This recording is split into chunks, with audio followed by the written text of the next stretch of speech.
Et on va passer directement au professeur de Ville qui va nous parler d'un sujet fort intéressant sur le traumatisme psychologique des immigrés. Alors le professeur de Ville, Olivier, est un professeur de psychologie de l'Université de Paris-Ouest Nanterre.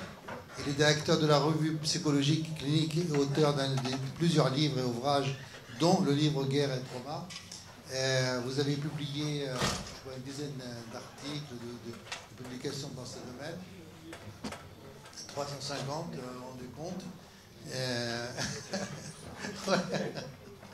Donc je lui passe directement la parole et je vous remercie d'accepter votre invitation. Je suis très honoré d'avoir été invité. Et ce dont je vais vous parler, c'est pas... Vous pourrez vous dire au départ que ça n'a pas beaucoup de rapport avec ce que vous venez d'entendre, parce que je ne vais pas parler directement, en tout cas, de la situation israélo-palestinienne. Il m'a été demandé d'intervenir sur quelque chose, je ne dirais pas d'autre, je ne suis pas sûr que ce soit complètement autre, mais qui concerne mon travail sur deux sites, en quelque sorte. Donc d'abord, je précise qu'en tant que clinicien, je fais partie d'une équipe qui s'appelle Psychiatrie et Précarité à l'hôpital psychiatrique de Ville-Évrard. Alors ce sont des mots qui peuvent faire un peu peur. Psychiatrie, hôpital psychiatrique, au demeurant dit maintenant établissement public spécialisé. Mais si je vous en parle, c'est parce que ce n'est pas tellement dans le cadre de cette équipe, même si j'ai par ailleurs une expérience de longues années avec la grande psycho, c'est pas du tout ça dont je vais vous parler. Dans le cadre de cette équipe, nous rencontrons énormément de sujets en attente d'asile, de sujets réfugiés qui viennent principalement de l'Afghanistan, de l'Érythrée, du Soudan, et qui connaissent des souffrances psychiques. C'est pas de la folie, c'est du désespoir. C'est pas pareil. Et nous allons à la rencontre de gens désespérés. Par ailleurs, encore une fois, c'est distinct, mais c'est lié. Vous avez sans doute ce matin, je pense que vous étiez là pour la plupart d'entre vous, entendu Nawel et vu une petite vidéo de mon ami Emmanueli, parce que c'est lui qui a donné mes coordonnées à l'organisation de cette journée. Je travaille donc assez régulièrement avec Xavier Emmanueli et le SAMU social international, et j'ai une expérience de suivi psychologique d'enfants sous la guerre en Afrique. C'est en Afrique, c'est à Bamako et c'est à Pointe-Noire. Bien. Voilà donc, je précise ce que je fais, pourquoi je suis là, et pourquoi j'ai accepté de répondre à cette invitation qui m'honore. Le point que je veux développer, c'est le suivant. C'est que quand on parle de traumatisme, qui est une notion extrêmement large, il y a des conséquences évidemment physiques, mais il y a aussi des incidences subjectives, des conséquences psychiques. Et c'est de cela dont je vais parler, parce que ça, c'est ma spécialité. Enfin, c'est ma spécialité. Disons que c'est là-dessus que je suis amené à intervenir. Bien, alors, je ferai des rappels. Pour certains, peut-être que ce ne sont que des rappels, mais il est nécessaire de préciser ce dont on parle. Quand on parle de traumatisme, s'imposent deux modèles. Le premier modèle, c'est celui d'un équilibre qui est rompu parce qu'il y a une surcharge de violence qui fait qu'on ne peut plus supporter. Je parle bien sûr de traumatisme psychique. Ça, c'est le premier modèle. Ce modèle ne suffit pas, parce qu'il peut y avoir aussi un vécu traumatique qui peut venir de la violence, on vient de voir, bon. Mais un vécu traumatique qui peut venir aussi du fait que le sujet est comme jeté en dehors du monde. Il n'est pas en quelque sorte victime d'agression, il est victime d'une inattention complète de la part des uns et des autres. On pourrait dire, je me permets de commenter ce que j'ai vu, que nous avons vu plusieurs sortes de traumatismes. Traumatisme physique à l'évidence. Mais nous avons vu dans les chiffres qui nous ont été proposés à quel point le fait que la communauté internationale n'ouvre pas les yeux ou continue obstinément à vouloir les fermer, ce qui n'est pas tout à fait pareil, C'est-à-dire, ne pas savoir, c'est une chose, désirer et continuer à ne pas savoir, c'est autre chose, c'est beaucoup plus violent. Et nous avons vu que le fait de ne pas vouloir prendre en compte des faits simples, prouvés, hein, le Lancet, c'est pas n'importe quoi, c'est un journal de référence en médecine, eh bien, pouvait suramplifier le traumatisme. C'est-à-dire cette idée, au fond, que quoi qu'il arrive, le monde ne va pas s'émouvoir pour nous. Vous voyez, c'est autre chose. C'est cet autre aspect du traumatisme dont on ne parle pas beaucoup, mais qui est un aspect essentiellement humain, culturel, social, économique et politique. Bon. Alors, dans le traumatisme, il y a beaucoup de choses qui sont atteintes. Beaucoup de choses. On parlera de l'angoisse, on parlera de la tristesse, bien sûr. Mais je voudrais parler d'autre chose que de l'angoisse et de la tristesse. J'en parlerai, bien évidemment. Mais ce dont je voudrais parler, c'est que dans le traumatisme, il y a un moment de confusion mentale. Encore une fois, ce n'est pas de la folie. C'est-à-dire qu'à la limite, avec la folie, on sait plus s'y prendre. C'est presque plus facile. On a plus de théorie, on a plus de culture psychiatrique. Non, ce point-là, c'est un point où le sujet ne sait pas s'il est vivant ou s'il est mort. C'est un point très, très important. Quand j'ai mis en place, avec le soutien, un soutien qui fait chaud au cœur, le soutien total de Xavier Emmanuelli, quand j'ai mis en place des équipes qui se sont occupées d'enfants errants et d'enfants sous la guerre, à Bamako, au Mali, et à Pointe-Noire, au Congo, pas en République démocratique du Congo, l'autre Congo, Congo-Brazzaville, eh bien, voilà qu'on apportait ce qu'il fallait à certains enfants qui avaient connu la guerre, au Sierra Leone, au Libéria, ou les guerres civiles au Congo même. C'est-à-dire qu'on apportait des soins physiques, des soins psychiques. Et tout avait l'air d'aller très bien. Jusqu'au jour où, à plus d'une reprise, des jeunes m'ont dit « Pourquoi est-ce que vous vous occupez de nous, puisque de toute façon, nous sommes morts ou nous allons mourir ?» Vous imaginez bien que pour les équipes, pour les amis, on ne peut pas travailler sans amitié dans ces situations limites. Voilà. On est des techniciens, il faut une haute technicité. Il n'y a pas du tout à penser qu'il faut une médecine pauvre pour les pays pauvres et une médecine riche pour les pays riches. Ça, c'est atroce. Il faut une haute technicité. Mais pour bien travailler, on sécrète entre nous une forme d'amitié. C'est comme ça. On fait attention, bien sûr, aux enfants dont nous nous occupons. Je fais attention aux adultes qui sont sans espoir. Mais je fais aussi attention à mon collègue. Il y a quelque chose qui se développe de l'idée qu'on est entre prochains. C'est-à-dire que c'est une communauté technique qui est relevée par le fait qu'elle est une communauté humaine. C'est très important. Alors, moi, j'étais là avec des enfants qui disent « Pourquoi vous occupez de moi? Est-ce que je suis vivant? Est-ce que je suis mort ?» Je me retourne vers des sources de documentation. Est-ce que d'autres qui font à peu près les mêmes choses que mes équipes, les équipes que j'ai mises en place, que j'ai aidées, qui évidemment sont, comme on le dit, bon, hein, les vrais... C'est tous les jours qu'ils sont sur le terrain. Moi, voilà, j'étais au point de départ, je vais les voir de temps en temps, mais c'est tous les jours qu'ils sont sur le terrain.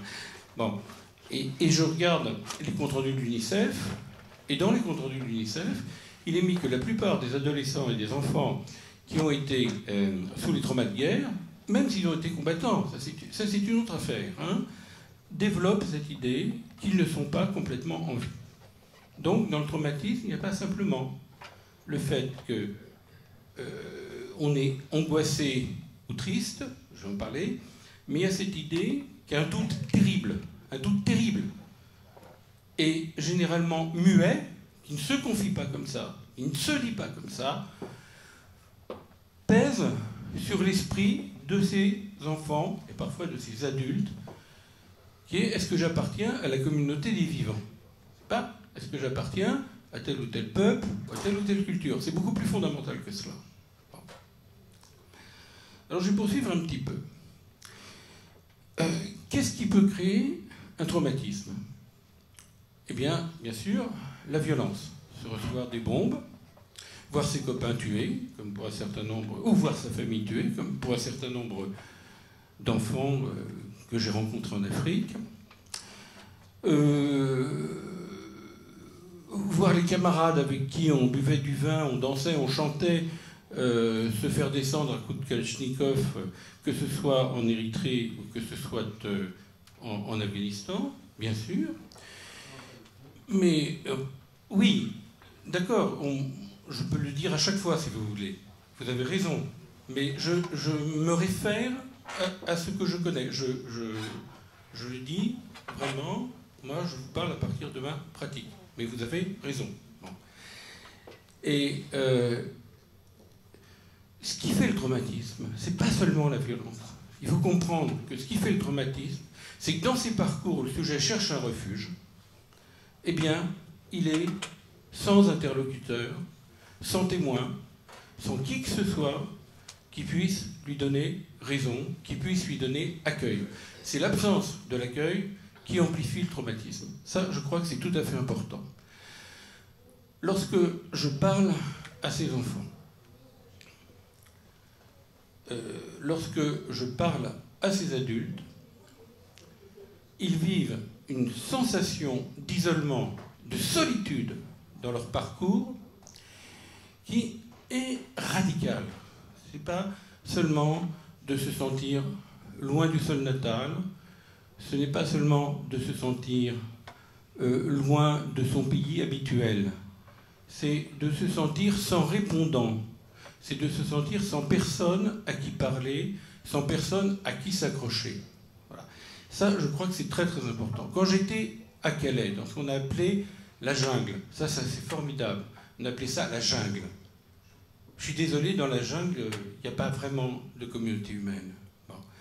Lorsque j'étais à Calais, les réfugiés qui allaient le mieux, c'était ceux qui avaient une attitude de combat. Pour ça, alors, on va dire en Palestine aussi, hein, pas de problème, moi, je suis d'accord. Hein. C'est ceux qui avaient une attitude de combat. C'est-à-dire ceux qui pouvaient se dire « ce qui m'arrive est injuste, ça ne se sait pas assez, mais il y a en moi, parce que je suis à côté de gens qui ont combattu, c'est-à-dire qui ont survécu, parce que survivre, c'est un combat. Voilà. Je suis dans une communauté. Et les gens qui allaient le moins bien à Calais, c'était des gens qui étaient isolés dans leur histoire, perdus. Hein, et du reste, qui avaient un rapport très particulier au langage. Il faut aussi comprendre que dans le traumatisme, il y a un rapport très particulier au langage.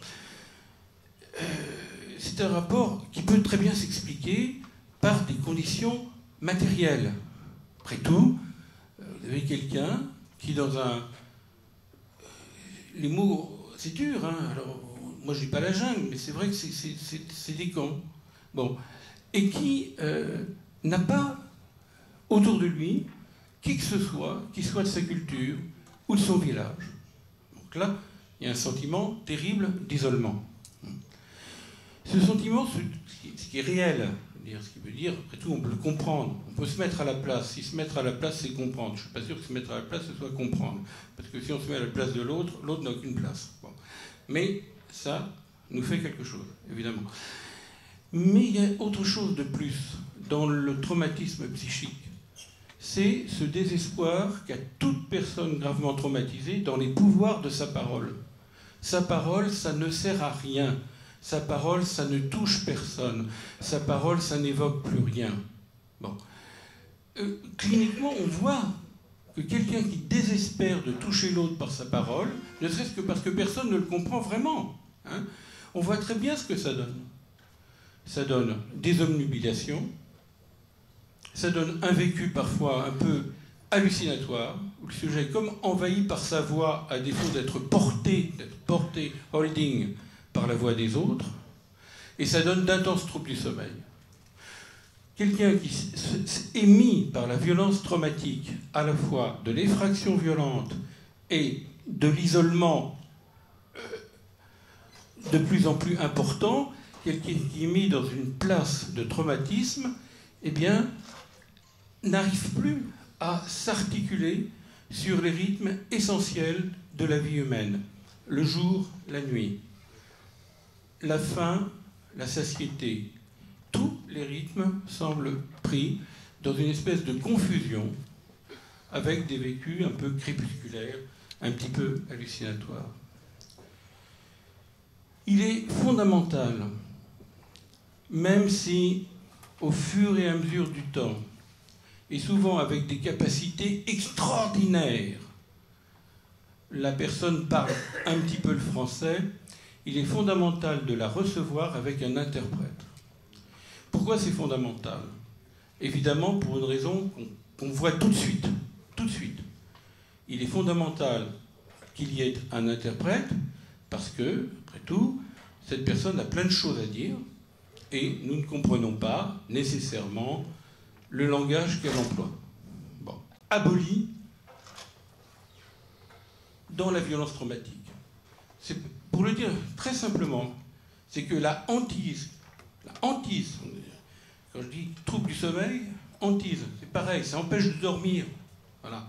Ça empêche de goûter au désir de dormir. Ça empêche de se réveiller à peu près assuré d'être accueilli par un autre humain quand le jour est là. Eh bien, la hantise, ce serait que la culture, la langue disparaissent. Ce que j'ai rencontré chez les réfugiés, c'est non seulement l'incertitude sur est-ce que je suis vraiment vivant, est-ce que je suis mort, et mort à quoi, hein, au désir de vivre, mais c'est aussi l'idée que je serai le dernier à parler ma langue. Je serai le dernier à parler ma langue. C'est pour ça que j'ai trouvé très habile. C'est un compliment, hein. Habile, des fois en français, ça veut dire qu'il fait des tours et des détours, des petites ruses. Non, pas du tout. J'ai trouvé très habile, c'est-à-dire profondément juste et humain, que les derniers plans de votre montage très sophistiqué, très prenant, hein, fassent la part des choses à la parole poétique. Parce que la parole poétique, c'est une parole qui élève la langue que nous parlons, hein, à une espèce de promesse d'enchanter le monde, de fleurir le monde, de donner au monde du corps, du parfum, de la joie. La poésie, c'est une joie profonde, pas un petit plaisir, une joie profonde à rendre vivante la langue, comme si on l'inventait à chaque fois qu'on la parle. Eh bien, c'est ce sentiment-là que ce qui nous a rendus vivants quand on était petit, d'être bercé, d'être parlé, d'être chanté, d'être accueilli, que tous ces gestes simples, élémentaires, auraient disparu avec le trauma et que notre corps et notre âme n'en porteraient plus aucune trace. Donc quand vous rencontrez des gens extrêmement traumatisés, vous n'avez pas ce que les anciens appelaient la névrose traumatique. C'est pas d'emblée qu'il y a une névrose traumatique, c'est pas tout de suite qu'il y a une névrose traumatique caractérisée par l'angoisse et par les cauchemars et puis par la répétition en boucle de quelques scènes. Ce que vous avez, c'est une sidération. C'est une clinique de la sidération, du sujet qui est sidéré, qui n'arrive pas à anticiper quoi que ce soit. C'est ça que vous avez. Vous avez une clinique, au fond, d'un sujet qui ne se sait plus appartenir à la communauté humaine. Et c'est qu'une fois seulement, qu'il est accueilli. Pas seulement qu'il est accueilli, c'est-à-dire qu'il rentre dans les règles du jeu d'un centre, ou qu'on s'occupe de sa condition juridique, parce que le psychologue ne peut pas faire tout seul, évidemment, je vous le dirai tout de suite, mais c'est une fois qu'il est accueilli qu'il peut développer ce qu'on appelle une névrose traumatique. C'est-à-dire se mettre à rêver les scènes qui l'accablent, se mettre à les rêver sous forme de cauchemar. Je dis toujours à mes équipes, toujours, hein, que s'il se développe des cauchemars traumatiques, un grand pas a été fait dans la reconstruction psychique. Et ça, évidemment, nous ne sommes pas spontanément disposés à l'entendre. Parce que spontanément, nous voulons toujours faire des rêves agréables. La plupart du temps, on fait des rêves absurdes. Des rêves qui sont ni agréables ni désagréables. Bon. Et spontanément, nous pensons que si nous faisons des cauchemars, c'est que ça ne va pas bien. Eh bien, moi, je propose absolument tout autre chose.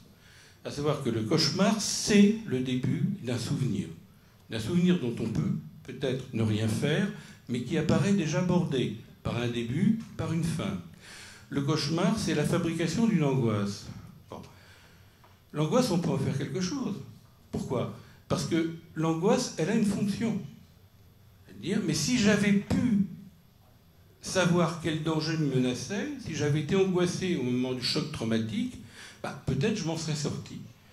Donc, vous voyez que le cauchemar a une fonction. D'autre part, quand on écoute ces cauchemars,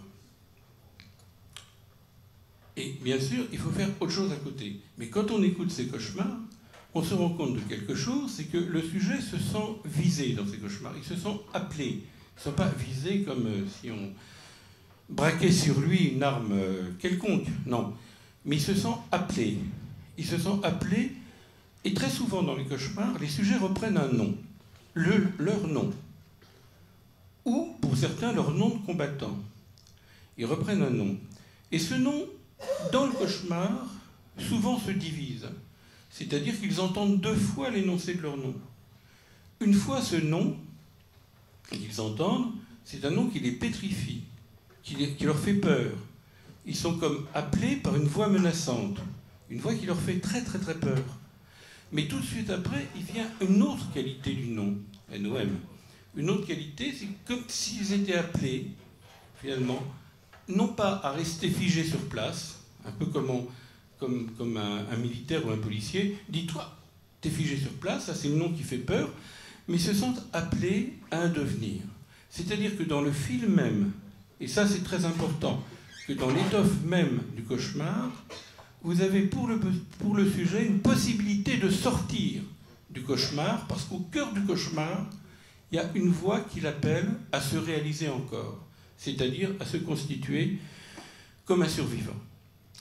Maintenant, une fois que la personne se constitue psychiquement comme un survivant, ça va pas de soi. Ça ne va pas de soi de se constituer comme un survivant. Ça ne va pas de soi. Il faut avoir en face de soi quelqu'un qui parle. Hein? On a souvent le cliché du psychologue qui est muet.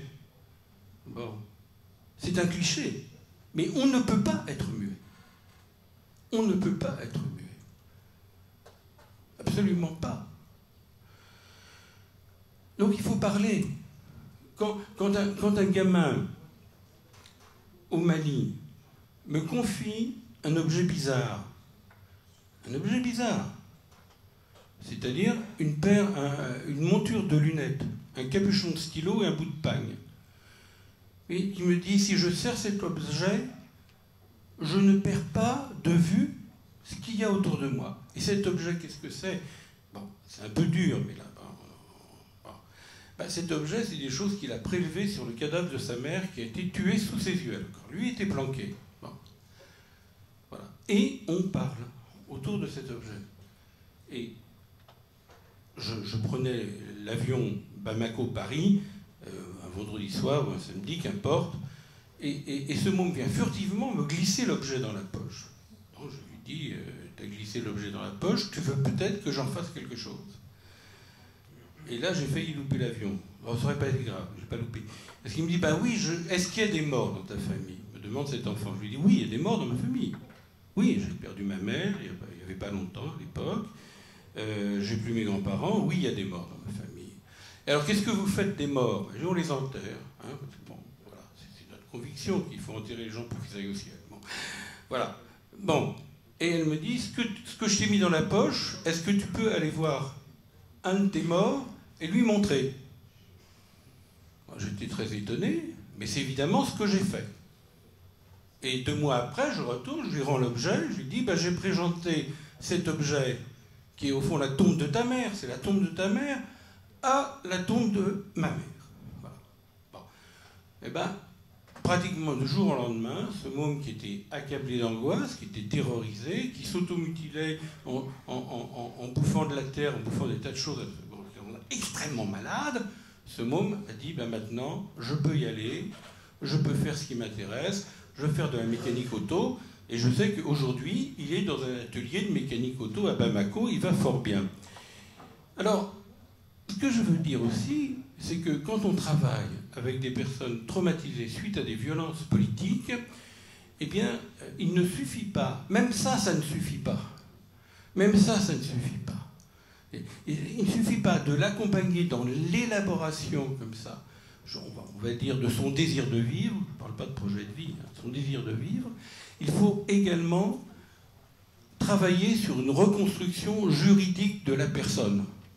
C'est-à-dire que même si là où peut-être j'arrive à quelque chose, c'est quand j'entends le sujet psychique dans ses difficultés, dans son évolution, dans son rapport au corps, dans son rapport à sa langue, dans son rapport à autrui, il n'empêche qu'un sujet, pour être reconstruit, a également besoin d'une légitimation politique, une légitimation juridique. Bon. C'est un problème, dans la mesure où je peux vous dire, je ne peux pas tellement aller plus loin, qu'il y a actuellement en France une énorme pression sur les psychiatres qui feraient des certificats demandant l'asile politique pour une personne au motif que cette personne est traumatisée ou angoissée ou ne va pas bien. La plupart du temps, ces psychiatres sont pris en intense suspicion, avec des vérifications à n'en plus finir. Nous vivons dans un monde, peut-être, où il y a une pression actuellement sur le corps médical pour qu'il n'y ait pas cette... il n'y ait pas cette aide à la reconstruction psychique de la personne. Je ne vais pas être tellement plus long parce que je vois que le temps a passé, mais je voudrais dire 3 choses. La première chose me semble très très importante concernant le retentissement psychique des agressions et des oppressions. Il y a un mécanisme que nous devons nous donner comme travail, eh bien, on doit d'enrayer, et qui s'appelle l'identification à l'agresseur. Qui est que si j'ai été mis à mal, si j'ai été bombardé, si j'ai été torturé, eh bien, au fond, peut-être que c'était justifié. Il y a, chez beaucoup de traumatisés, un penchant. C'est un moment logique. Et là, nous devons dire non. Il y a un penchant à s'imaginer que ce qui est arrivé n'est pas un fait d'injustice, mais un fait de justice. Et ça, nous devons enrayer ce moment d'identification à l'agresseur. Quelque chose de très très important. Là où j'ai le plus de mal dans mon travail, ça me fait mal. De toute façon, vous imaginez bien que ce n'est pas un travail facile. Bon. Et puis, ce n'est pas un travail que je mène seul. Il y a beaucoup de gens avec moi. Il y a des psychiatres, il y a des infirmiers, des gens assez remarquables, vraiment. Mais là où j'ai le plus de mal, c'est avec ces sujets traumatisés qui finalement disent « Mais ce qui m'est arrivé, c'est parce que j'ai commis une faute. » Et alors là, si vous essayez d'aller plus loin, le discours est comme un disque rayé. Quelle faute? J'en sais rien, mais ce qui m'est arrivé, c'est que j'ai commis une faute. Voilà. Donc, là aussi, un aspect qu'on ne connaît pas bien dans le traumatisme, si on réduit le traumatisme à angoisse, dépression, cauchemar, eh bien, c'est que dans le traumatisme, il y a un autre aspect qui est vraiment un obstacle aux soins psychiques, c'est que le sujet s'imagine que ce qu'il a subi, c'était mérité. Voilà. Alors, je ne vous dis pas, parce que ça a été dit, les dégâts quand ce genre de choses rejoint l'opinion dite internationale. À savoir que ce qui arrive à tel peuple, c'est mérité, bon, soit parce qu'il faut garantir sa sécurité, soit parce qu'ils ne sont pas bien, etc. C'est-à-dire qu'il faut faire très attention au fait que notre intimité, elle est traversée par le politique. Il n'y a pas le politique autour de nous, puis à l'intérieur de nous, il y a, je ne sais pas, un petit être sympathique ou pas, mais qui ne serait absolument pas pris par le politique. Tous les discours politiques impriment, font quelque chose à notre subjectivité. Bon. Et ça c'est important. Et c'est très important que je puisse dire à l'autre, écoutez, ce qui vous est arrivé, c'est inadmissible. C'est quelque chose qui est une perversion des lois de la communauté humaine.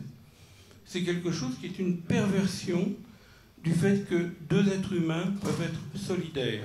Ce qui vous est arrivé, ce n'est pas quelque chose que vous avez mérité de subir.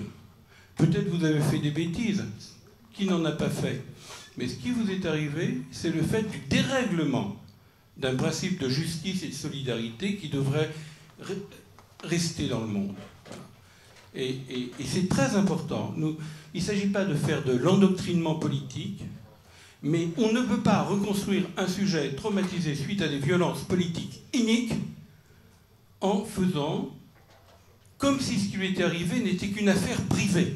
Ce n'est pas qu'une affaire privée.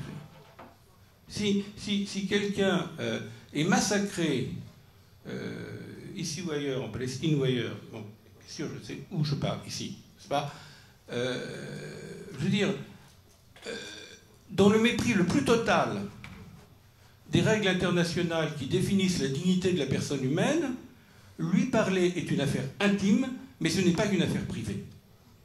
Et nous ne pouvons pas nous rendre complices d'un silence en faisant comme si, après tout, c'était juste sa vie fantasmatique ou qu'il expiait des fautes imaginaires. Voilà. Donc, moi, ma position est toujours de dire ce qui vous est arrivé, c'est intolérable. C'est intolérable. Ce qui vous est arrivé, ça me touche, ça m'affecte. De savoir qu'il se passe des choses comme ça dans le monde, c'est quelque chose qui me touche personnellement. Maintenant, quand ça ira mieux, quand on aura rebâti vos conditions d'accueil, si vous avez des choses à me dire sur votre petite enfance et les misères que vous faisiez à vos frères, à vos sœurs, à vos parents, aux animaux domestiques, vous pouvez le faire, mais ce n'est pas le moment. Voilà. Et je crois que c'est très très important qu'on étage les moments, qu'on distingue les moments où nous pouvons parler à nos sujets. Alors, très souvent, ces personnes se tiennent avec un reste du pays natal. Parce que je parle là de ceux que j'ai rencontrés qui sont quand même dans un exode. Voilà. Un reste du pays natal. Ça peut être cet objet que j'ai présenté à quelqu'un de ma famille décédé, comme je vous l'ai dit. Ça peut être le petit chapeau que portait le camarade lorsqu'il a été tué, parce que vraiment les traumatismes sont gravissimes. Hein. Bon. Cet objet n'est pas un objet simplement culturel, un objet rituel. C'est un objet qui est là, en attente que le sujet ait pu faire quelque chose qui s'appelle son deuil. Mais pour pouvoir faire son deuil, c'est-à-dire pour pouvoir se dire « il m'est arrivé que mon frère d'armes a été tué, que ma mère a été tuée, que mon village a été massacré », pour faire son deuil, attention, le deuil c'est pas l'oubli. Le deuil c'est pas l'oubli. Le deuil c'est pouvoir dire « j'ai vécu cela, maintenant qu'est-ce que j'en fais ?» C'est ça le deuil. C'est pas j'ai perdu quelqu'un, mais je m'en fiche, j'ai fait mon deuil. Ça, c'est faux. C'est pas ça. Le deuil, c'est pas l'oubli. Le deuil, c'est la possibilité de revenir présent au présent en faisant quelque chose de ce qu'on a vécu. Eh bien, beaucoup de réfugiés que je connais ont des objets qui sont en attente qu'un deuil puisse se faire. Ça aussi, c'est notre travail, d'aider les sujets, plus tard, à pouvoir ne pas être complètement immergé dans le passé, mais à garder du passé l'énergie qu'il faut pour continuer à goûter aux promesses de l'avenir. Alors sans doute le tableau rapide, expéditif, peut-être, que je viens de brosser devant vous, et qui est la synthèse, bon voilà, d'années de travail, pourrait nous inciter à un certain pessimisme. Non. C'est vrai que ça va prendre du temps d'aider quelqu'un à sortir de la sidération traumatique. Mais si nous ne bouleversons pas les priorités, si nous aidons la personne à reconstruire une dignité et une légitimité sociale, une légitimité politique, si nous la rassurons sur le fait que ce qui doit indigner nous indigne, eh bien, beaucoup d'espoir reste possible. C'est dans ce sens-là, parce que j'avais envie de le dire à vous, que j'ai accepté avec joie la proposition qui m'a été faite de venir vous parler. Je vous remercie.